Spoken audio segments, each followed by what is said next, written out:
Metallica meltdown. And you know this guy who's joined me, James. I'm very pleased to welcome you to Headbangers Ball, because last time in Birmingham you weren't very well. So I'm very glad to see you well today. How are you doing? Yeah, better mood. Now, there were rumours that Metallica might headline Donington, although we heard that there wasn't a Donington this year after all. What are the pros and cons of headlining your own show rather than doing a big sort of famous festival like that? Well, it's good to see that people are coming to the show because it's Metallica, not just because it's a Donington thing, which is an event in itself, you know. But it's good to see a lot of crazy people here to see, good music that's going on today. Well, it's a great lineup. Everybody agrees that. When you were in the big arenas, you had the Metallica film.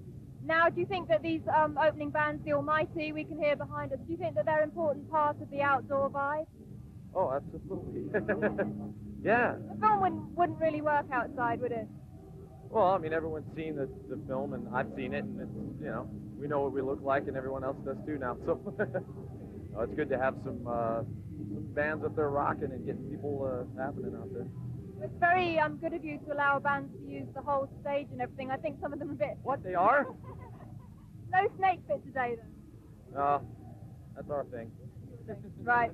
Now the Metallica album obviously allowed you to get a lot of things off your chest, but your life has changed so much over the last 2 years. I was wondering, do those subjects and experiences seem to you like they're from like another era of your life? Like 2 years ago or something, yeah. Well, all the lyrics on every album, like when you go back and listen to them or read them again, there's like a whole new meaning to the things. It might be something completely different, but I feel like there's something missing inside me now because I need to kind of create new stuff again, which we will probably be doing soon when we get back. So. I mean, are these new songs from the Metallica album, are they still really fresh to play live 2 years down the line? Yeah, definitely. I'll actually listen to the thing too. I'll put the record on. And also, I guess playing live, they're a little bit shorter and maybe a bit simpler. Does that help as well? Well, that definitely works better. I mean, it makes the set list look more impressive, you know? Wow. 20 songs now.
Just a little earlier there, we saw Mr. James Hetfield of Metallica in a very sunny mood, rather like the lovely weather here at Milton Keynes.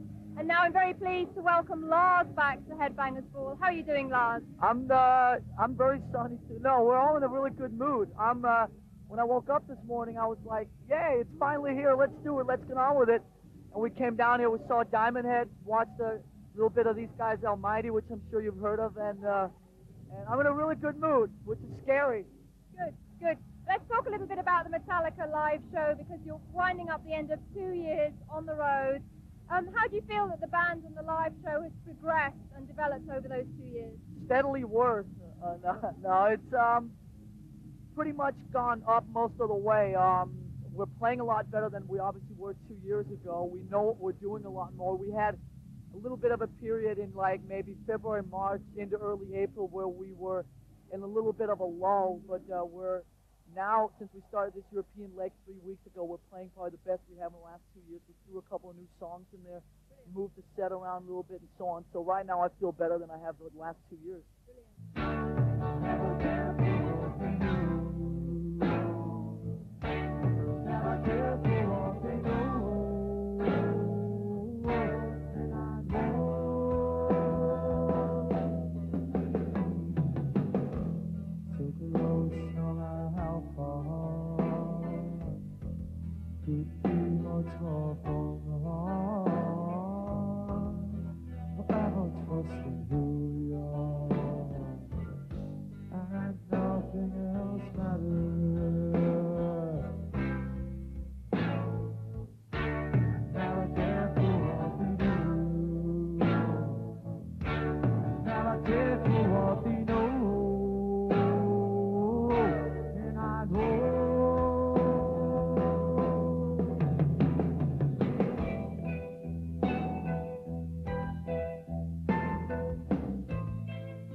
Lars is still with me on the Headbangers Ball, waving to all his friends backstage at Milton Keynes. There's a great atmosphere back here, actually.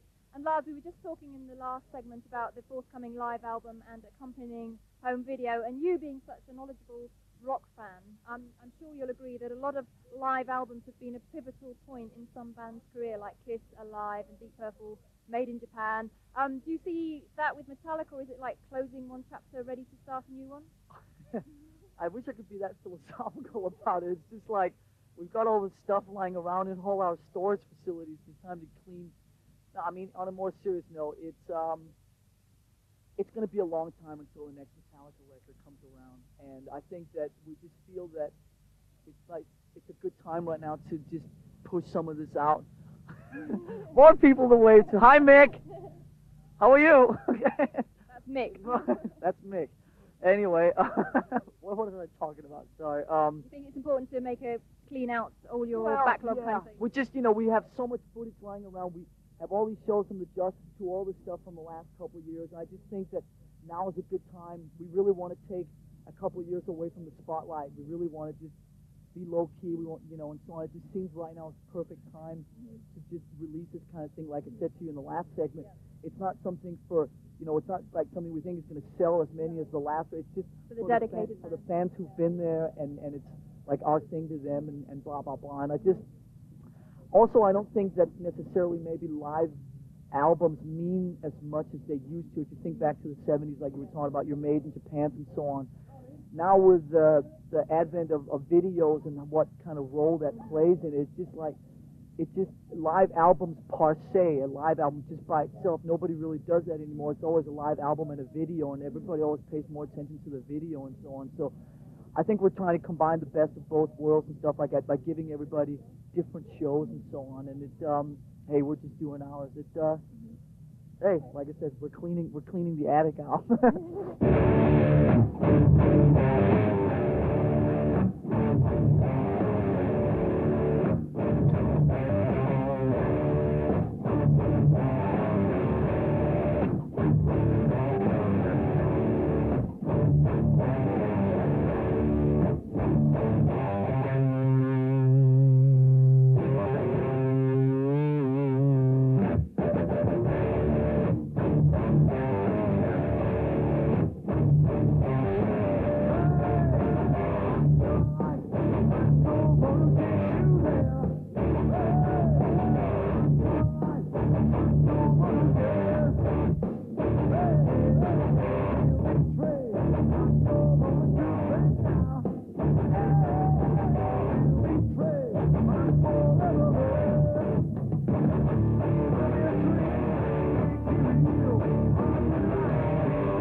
That's the full story on Metallica as we speak here at Milton Keynes Bowls.